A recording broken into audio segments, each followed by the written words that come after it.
Carmelita, ayos ka lang? Narinig kong tanong ni Tia Rosario. Nasakalisan na kami ngayon pabalik sa bahay nila dito sa Laguna. Tumango na lang ako sa kanya. Napatingin ako sa bintana. Bumalik na din si Juanito sa amin nila. Bago kami maghiwalay kanina, hindi siya kumibo.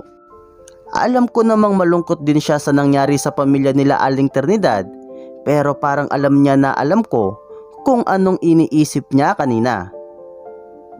Magpahinga at magpagaling ka na binibining Carmelita. Hanggang sa muli. Yun ang sinabi niya sa akin kanina bago ako sumakay ng kalisa. Baka sa mukha niya ang kalungkutan at puot. Si Mang Nestor na asawa ni Aling Trinidad ay isang magsasaka sa aming asyenda. At ayon din sa payat na matandang babae na bagong may-ari ng tindahan ni Aling Trinidad, nagnakaw daw si Mang Nestor ng isang kaban ng bigas sa asyenda ng mga Montecarlos. Sino ba ang pinuno ng asyenda at pamilya Montecarlos? Walang iba kundi si Don Alejandro Montecarlos. Biglang naalala ko yung sinabi sa akin ni Maria nung nagkausap kami sa labas ng bahay noong isang gabi. Hindi natin alam kung anong kayang gawin ni Ama. Minsan na niyang sinabi sa akin na masira na ang lahat. Huwag lang ang pangalan at dangal ng ating pamilya. Kung kaya't natatakot ako na sabihin ang tungkol sa amin ni Eduardo. Maria, hindi natin alam kung anong kayang gawin ni Ama. Paulit-ulit yung tumatakbo sa isipan ko. Naaalala ko din noong kinausap ko si Don Alejandro nung sinabi ko sa kanya ang pinapasabi ni Aling Trinidad. Ama, kanina po sa palengke sa kabilang bayan, may isa pong tindira ang nakiusap sa akin na iparating sa inyo ang pakiusap nila. Nataasan daw po ang pasahod sa mga magsasaka ng ating lupain. Ako, maari ko bang malaman kung sino ito? Mahalagang bigyan pansin at matugunan ang mga kahilingan ng ating mga manggagawa. Don Alejandro, si Aling Trinidad po ng kabilang bayan. Ako, mabuti naman at inalala mo ang kapakanan ng ating mga manggagawa. Bueno, itataas ko ang kanilang sahod sa susunod na linggo. Don Alejandro, bakit pala kailangan pang malaman ni Don Alejandro kung sino yung humingi ng pabor? Pakiramdam ko tuloy may kasalanan din ako. Binanggit ko ang pangalan ni Aling Trinidad kay Don Alejandro. Pagdating namin sa bahay, magsisimula palang magtanghalian na ang lahat. Kanina pa namin kayo hinihintay. Kumain na tayo, sabi ni Ina. Ngumiti naman si Tia Rosario at agad na upo sa upuan. Carmelita, ano pang ginagawa mo? Halika na, baka lumamig ang pagkain, sabi ni Ina. Hindi ko alam pero naistatwa lang ako sa tapat ng pintuan.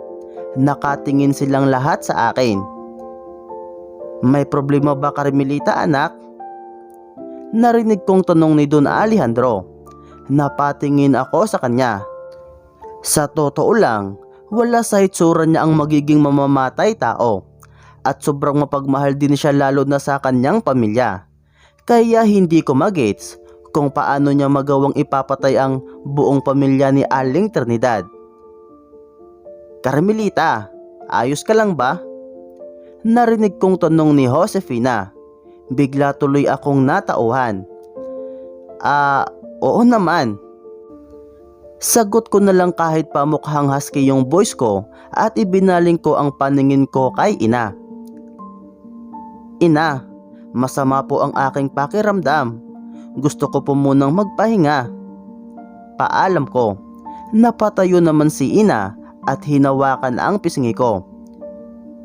Namumutla ka nga anak. Halika, sasamahan na kita, sabi niya. Pero bigla kaming napatigil nang magsalita si Don Alejandro. Ingatan mo ang iyong sarili anak. Sige na, magpahinga ka na. Bukas na lang tayo babalik sa San Alfonso, sabi ni Don Alejandro. Napayo ko na lang ako at inalalayan ako ni Ina pabalik sa kwarto. Gusto mo bang magpatawag ako ng doktor? Tanong ni ina habang inaalalayan ako humiga. Kaya ko naman humiga mag-isa, kaya lang parang mas masaya kapag inaalalayan ni Doña Soledad. Napailing naman ako. O baka mas gusto mong si Juanito Alfonso na lang ang tumingin sa iyo? Narinig kong pang-asar ni ina, tapos binigyan niya ako ng ayi. Kinikilig siya, Lok. Hindi ko alam pero bigla na lang ako natawa. Sinasabi ko na nga ba, nahuhulog ka na rin kay Juanito. Sabi pa ni ina at dahil doon, binigyan ko siya ng what are you talking about, Lok. Kagabi, habang sumasayaw kayo ni Juanito sa gitna, nakita kong kumikislap ang iyong mga mata habang nakatingin sa kanya. Madalas ka na rin nakangiti nitong mga huling araw. Paliwanag ni ina habang nakangiti siya ng todo at hinihimas niya ang buhok ko. Napalunok na lang ako bigla. Gosh, ganun ba ako ka-obvious kagabi sa party? O baka naman, iniitsos lang ako ni ina. Isang napakabuting tao ni Juanito Alfonso, kung kaya't masaya ako na siya ang makakatuluyan mo. Sabi ni ina. Napapikit na lang ako. Tama nga si Doña Soledad. Mabuting tao si Juanito. Kaya nga di ko maintindihan kung bakit may gustong pumatay sa kanya sa araw ng kasal namin. Kinabukasan, maaga akong ginising ni Maria. Nakabihis na siya. Mukhang pabalik na kami ng San Alfonso. Hays, wala ako sa mood ngayong araw at ayoko pang bumalik ng San Alfonso. Carmelita, hindi ka ba babangon? Magagalit si ama. Narinig kong sabi pa ni Maria. Tama, I think it's time para malaman ko kung paano magalit si Don Alejandro Montecarlos. Hindi pa rin ako bumangon. Lumabas si Maria sa kwarto at ilang sandali lang kasama na niya si Don Alejandro, ina, Tia Rosario at Josefina. Carmelita anak, masama pa ba ang pakiramdam mo?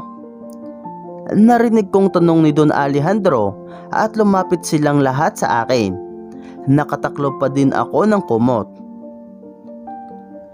Tiningnan ko na siya kanina. Mukhang maayos naman ang kanyang kalusugan. Narinig kong sabi ni ina sa kanila. May boses na din pala ako.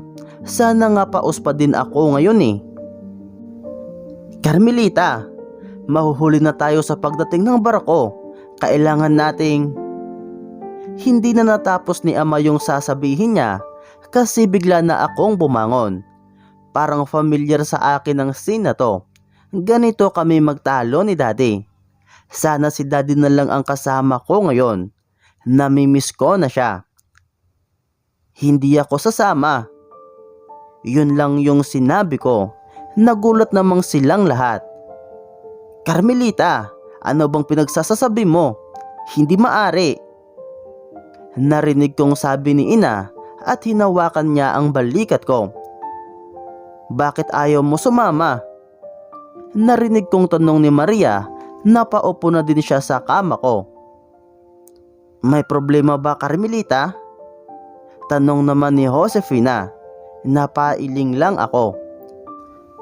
Bakit bigla ka nalang nagkaganyan, Carmelita? Narinig kong tanong naman ni Don Alejandro. Seryoso siya ngayon. Tapos bigla siyang tumingin kay Tia Rosario. Doña Rosario, ano bang nangyari sa pagpunta niyo sa simbahan at pagpasyal niyo ni Carmelita kahapon? Tanong ni Alejandro kay Tia Rosario. Napatingin naman sa akin si Tia Rosario. Parang nag-aalangan siya magsalita. Wala naman Don Alejandro. Sagot ni Tia Rosario. Pero mukhang hindi kumbinsido si Don Alejandro. Alam kong mayroon, kung kaya't huwag nyo na lang subukan itago sa akin. Seryosong tugon ni Don Alejandro. Natatakot ako na baka magalit si Don Alejandro kay Tia Rosario dahil ayaw magsalita nito, kaya nagsalita na ako. Pumunta ako sa sementeryo. Walang kasalanan si Tia Rosario. Hinintay niya lang ako sa kalisa. Sagot ko.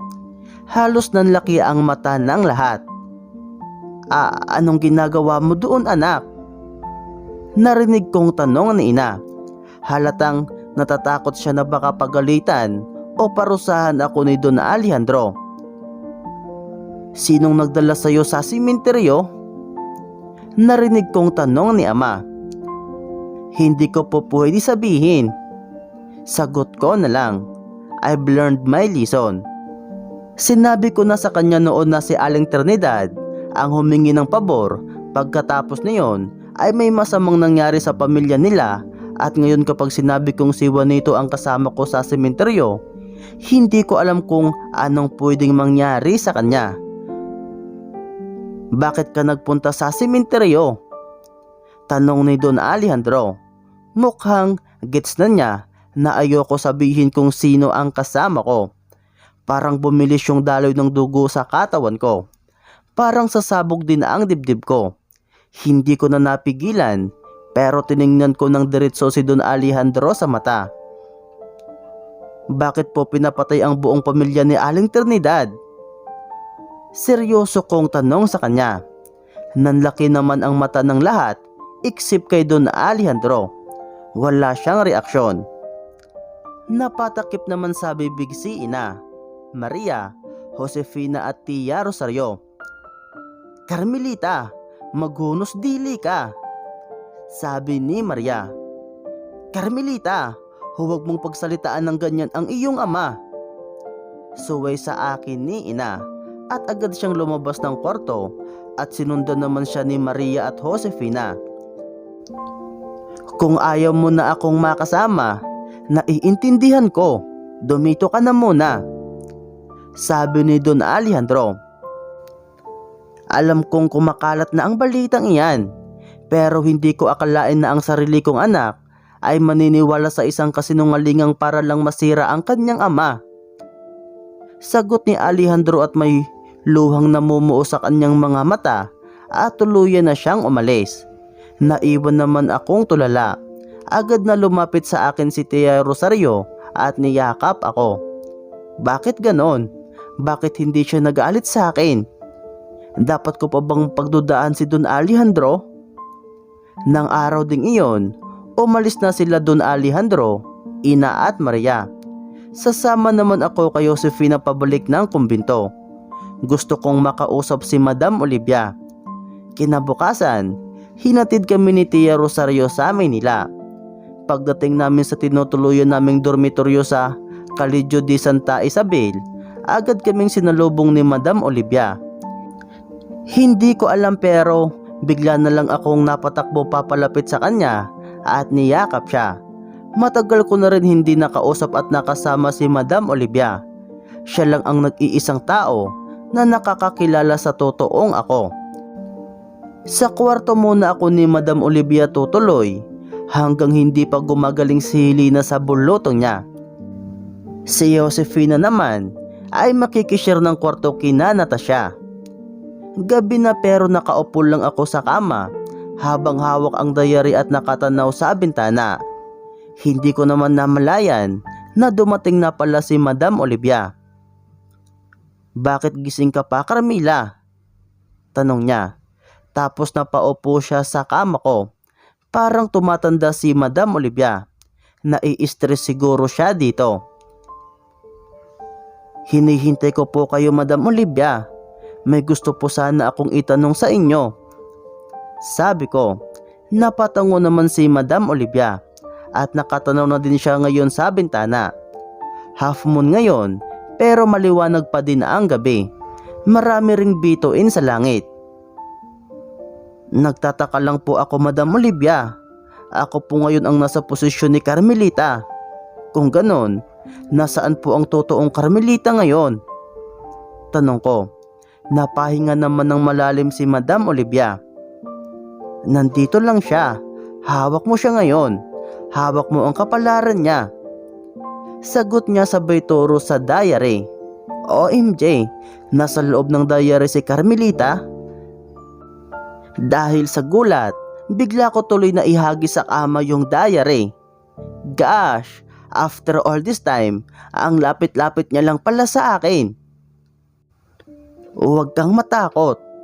Natutulog lang si Carmelita at ang kanyang diwa at kaluluwa ay nananahan sa diary na iyan.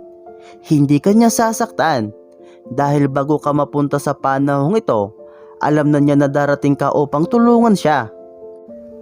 Paliwanag pa ni Madam Olivia, tapos kinuha niya yung diary at hinimas-himas iyon. Ano daw? Alam na ni Carmelita na dadating ako? Bago magpakamatay si Carmelita, dumaan muna siya sa simbahan at nagdasal. 1 linggong patay na noon si Juanito. Nang araw na iyon, nagdadasal din ako. Narinig ko ang kanyang panalangin. Kaya pagkatapos niyang magdasal sa simbahan, sinundan ko siya palabas. Desidido na siyang magpakamatay dahil wala na si Juanito. Inalok ko naman sa kanya ang isang kasunduan na maaaring magpabago sa kanilang kapalaran ni Juanito. At ito ay sa pamamagitan ng pag-ulit muli ng nakaraan. Ngunit hindi siya ang magbabago nito. Isang babae na magmumula din sa kanilang lahi ang mabubuhay, na kamukhang kamukha niya, at siyang magsusulat muli ng kanilang kapalaran sa pamamagitan ng diary na ito. Sabi ni Madam Olivia, nanlaki ang aking mga mata. Hindi ako makapaniwala sa mga naririnig ko. Ang babaeng iyon ay magmumula sa lahi ni Maria, kung kaya't bago mamatay si Carmelita, ipinakiusap niya kay Maria na isunod sa kanyang pangalan ang magiging anak ni Maria. Ganoon rin ang kanyang magiging apo at apo ng kanyang apo, hanggang sa mabuhay ang babaeng itinakdang magbago ng kapalaran ni Juanito at Carmelita. At walang iba kundi ikaw iyon, Carmela. Sabi pa ni Madam Olivia, tapos hinawakan niya ang pisngi ko. Napalunok na lang ako at parang hindi ako makahinga. Tama nga si Lola Carmina. Ako nga ang magbabago ng kapalaran ni Carmelita. Pero bakit po nagpakamatay pa din si Carmelita? Tanong ko. Napahinga naman ng malalim si Madam Olivia. Bilang kapalit ng kasunduang iyon, kailangan niyang isakripisyo ang kanyang sarili. Sagot ni Madam Olivia. Gosh, bigla akong napaatras. Hindi pwede. So ibig sabihin, patay na si Carmelita? Matatrap na ako dito forever? Nagpapanik kong tanong. Bigla namang hinawakan ni Madam Olivia ang magkabilang balikat ko at hinarap niya ako sa kanya. Napansin niya siguro na nagpapanik na talaga ako. Huminahon ka, Carmela. Kailangang magpakamatay ni Carmelita upang matuloy ang pagtakbo ng panahon. Si Carmelita ay hindi patay. Siya lamang ay natutulog ngayon sa diwa ng diary na ito. At sa oras na magtagumpay ka sa misyon mo, makakabalik ka sa panahon mo at magigising muli si Carmelita. Ngunit hindi niya na maaalala ang lahat. Paliwanag ni Madam Olivia. Bigla namang napakunot ang kilay ko. Bakit hindi niya na maaalala ang lahat? Paano naman yung ginawa niyang sakripisyo para kay Juanito? Magigising lang siya na parang wala lang nangyari? Hindi na niya maaalala si Juanito? Sunod-sunod kong tanong. Binigyan naman ako ni Madam Olivia ng chill ka lang, look. Alam mo na siguro ang katotohanan na si Carmelita lamang ang umiibig kay Juanito. Unang bisis pa lang nakita ni Carmelita si Juanito sa kaarawan ni Helena, agad umibig si Carmelita kay Juanito. At kahit pa alam ni Carmelita na si Helena ang gusto ni Juanito, pinili pa rin niyang mahalin ang binata kahit hindi siya mahal nito. At nang mamatay si Juanito sa araw mismo ng kasal nila, para kay Carmelita, wala na ring saysay ang buhay niya dahil nawala na si Juanito. Sagot ni Madam Olivia. Hindi ko na malayan na nakanganga pala ako the whole time na nagkikwento si Madam Olivia. Shucks, ang saklap naman. Ipinagtapat sa akin ni Carmelita na mas gugustuhin niyang mamatay Maghintay ng matagal sa pagdating mo, Carmela, at makalimutan si Juanito sa oras na magising siya kaysa mamatay si Juanito habang siya ay patuloy pa rin nabubuhay at araw-araw ay hahabulin siya ng alaala at pag-ibig niya kay Juanito. Dagdag pa ni Madam Olivia. Oh MJ, so ibig sabihin, ang unang pagkikita talaga ni Juanito at Carmelita ay ng birthday ni Helena. Pero bakit sa UST kami unang nagkita ni Juanito? At dito rin sa dormitoryo una kaming nagkausap? Tanong ko. Grabe. Pinigilan kita noong gabing iyon, di ba? Ngunit hindi ka nakinig. Kaya ngayon, hindi ko na alam kung ano pa ang susunod na mangyayari. Mukhang nabago mo na ng tuluyan ang mga nakatakdang mangyari. Sabi ni Madam Olivia. Seryoso na ang itsura niya ngayon. Shucks, kasalanan ko to. Pero yung taong gustong pumatay kay Juanito, hanggang ngayon ba yung taong yun, siya pa din ang papatay kay Juanito? Tanong ko. Kainis, bakit kasi hindi ko binasa yung diary ni Carmelita nang binigay yun sa akin ni Lola Carmina? At least, may ideya sana ako ngayon kung anong mga susunod ang mangyayari. Marahil ay nagbago na nga ang takbo ng sitwasyon, pero ang mga taong nasa likod ng pagpatay kay Juanito, nakakasiguro akong sila pa rin iyon. Paliwanag ni Madam Olivia. Gosh, sila? As in marami sila?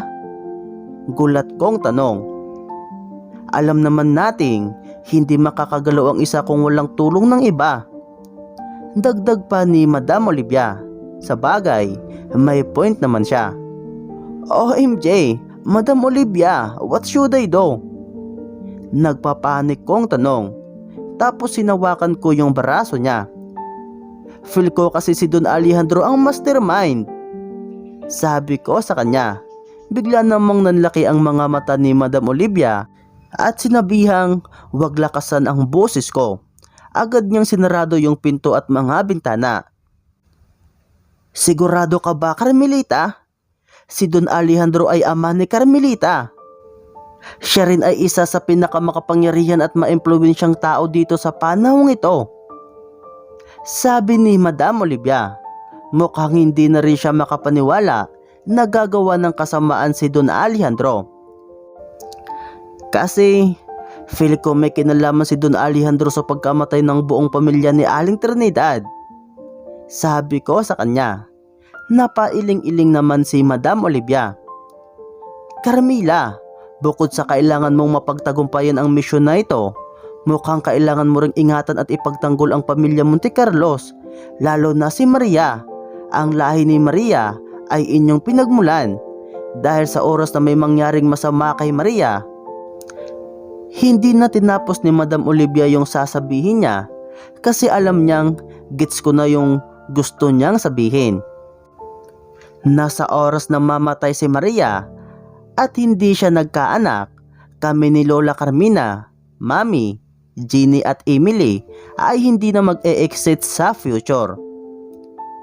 Ngayon ko lang na-realize na sobrang mahalaga pala at dapat kong seryosuhin ang misyon na to. Kinabukasan, parang lutang ako sa ere. Grabe, hindi pa rin ako makapaniwala sa mga pinagtapat sa akin ni Madam Olivia kagabi. Mukhang mas lalo akong mai-stress nito. Kaya pagkatapos namin magtanghalian, pinuslit ko yung isang bote ng red wine sa cabinet ni Madam Olivia at nilaklak yon sa rooftop dito sa building namin. Syempre baka may makakita sa akin at ayoko din mag-share sa iba. 6 PM na at naubos ko na yung isang bote ng red wine. Grabe, hindi naman ako madaling malasing dati, pero baka masyadong matapang ang alak na to. Sinubukan kong tumayo pero parang umiikot ang paligid ko at na-outbalance pa ako. Buti na lang, may humawak sa wrist ko para hindi masubsob yung mukha ko sa sahig. Tika, mag-isa lang naman ako dito sa rooftop pa. Paglingon ko sa likod, agad bumungad sa harapan ko ang mukha ni Juanito at nakangiti siya. Carmelita, gising ka na. Nagulat ako nang biglang sumigaw si Josefina sa tenga ko. At dahil din doon, napabangon agad ako. Ouch! Grabe! Ang sakit ng ulo ko. Tika, so ibig sabihin, hindi pa naginip ang lahat? Bakit nahihilo ako? Inamoy ko din ang sarili ko at amoy alak ako. Kapag nalaman nila ama at ina na naglalasing ka, siguradong mapapagalitan ka. Babala ni Josefina tapos inayos na niya yung higaan ko. Ha? Naglasing ba talaga ako? Tanong ko. Para kasing panaginip lang ang lahat. Wala rin akong maalala. Anong ibig sabihin nito? Sabi ni Josefina at ipinakita niya sa akin yung isang bote ng red wine at baso na nasa panaginip ko. Wow! So ibig sabihin totoong naglasing ako? Gosh! Nandun si Juanito sa panaginip ko? Ibig bang sabihin totoo din iyon? Hindi ko akalaing umiinom ka, Carmelita. Ano na lang ang iisipin sa iyon niyan ni Ginoong Juanito? Na isang lasinggira ang mapapangasawa niya. Sabi pa ni Josefina. Grabe, parang tumitibok ang ulo ko. Ano namang kinalaman ni Juanito sa paglalasing ko? Sarkastik kong sabi. Oh my, nakalimutan kong mas matanda pala si Josefina sa akin. At dahil din doon, napapamaywang naman si Josefina at hinarap ako. Si Ginoong Juanito lang naman ang nagdala sa iyo dito. Lasing na lasing ka kaya kagabi at kung ano-ano lang naman ang pinagsasabi mo sa kanya. Sarcastic na sagot din ni Josefina. Seryoso? Paano nalaman ni Juanito na nasa rooftop? Nasa taas ako. Tanong ko. Gosh, hindi pa rin pala natatapos ang kahihiyan ko kay Juanito. Dumating siya kahapon at hinahanap ka niya. Nakita naman kitang umakyat papunta sa itaas, kaya sinabi kong nandoon ka. Sagot ni Josefina. Bakit mo sinabi? Sigaw ko. Bigla namang natawa si Josefina. Mukha kasi akong batang nagtatantrums ngayon. Mali ko bang naglalasing ka? At isa pa, nakatakda kayong ikasal, kung kaya't ayos lang na magkita kayo kahit anong oras nyo gusto. Sagot ni Josefina. Oh my gosh! Agad kong tinaklob yung unan sa mukha ko at napasigaw ako. Mababaliw na ata ako dito. Kinahaponan, buong araw akong hindi lumabas ng kwarto. Kaso pinilit ako ni Madam Olivia lumabas dahil magdadasal kami pagkatapos magdiner. Pagkatapos magdiner, aakyat na sana ulit ako sa kwarto. Kaso inutusan ako ni Josefina na itapon yung basura sa likod sa labas ng kusina.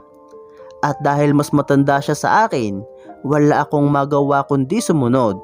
Kawawa pala talaga ang maging bunso. Naiintindihan ko na ngayon si Jeannie at Emily. Pagkatapos ko itapon yung basura, babalik na sana ako sa loob. Kaso biglang may humawak sa wrist ko at kinaladkad ako papalayo sa building namin. Sisigaw na sana ako kaso narealize ko na si Juanito pala yung humihila sa akin. Kikidnapin niya ba ako? Tika, saan mo ako dadalhin? Reklamo ko sa kanya habang umaakyat kami sa hagdan. Gosh, grabe. Napagod ako sa pag-akyat sa hagdan. Sana talaga may elevator sa panahong to. Hays. Pagdating namin sa isang balkonahe, binitawan na niya ang wrist ko. Ano bang ginagawa natin dito? Reklamo ko pa ulit. Kanina pa ako nagrereklamo sa kanya pero di siya nagsasalita. Napapikit siya at napangiti habang finifeel yung hangin dito sa tuktok. Nasa third floor lang naman kami Akala mo naman nasa bundok siya. Gusto ko lang ipakita sa iyo ang paborito kong lugar dito. Sabi niya. Napakunot naman ang noo ko. Bakit di niya sinabi sa akin kanina? Muntikan pa akong mapaos ulit kakareklamo sa kanya kanina Napatingin naman ako sa paligid. Kahit nasa third floor lang kami, Natatanaw pa din namin yung malawak na lupain sa di kalayuan at ang nakapalibot na pader sa Intramuros. Magre-react sana ako, kaso nagulat ako nang bigla siyang naglakad papalapit sa akin. May gusto sana akong ibigay sa iyo, sabi pa niya, tapos nagulat ako nang bigla niyang hinawakan ang kamay ko at may nilagay siya doon.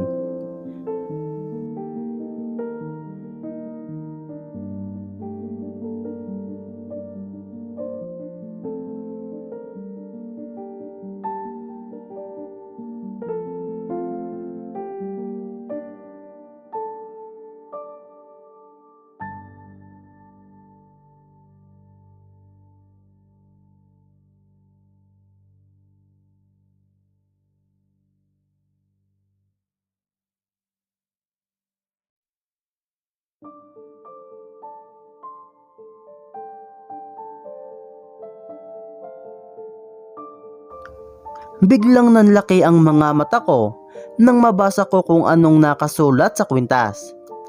Carmela. Tika, baka nadudulong lang ako. Bakit Carmela ang nakasulat dito sa kwintas? Nagustuhan mo ba? Binibining Carmela? Tanong niya habang nakangiti. Napatulala lang ako sa kanya. What the heck? Derdayari. Paano nalaman ni Juanito ang totoong pangalan ko? Help me. Nagugulumihanan, Carmela.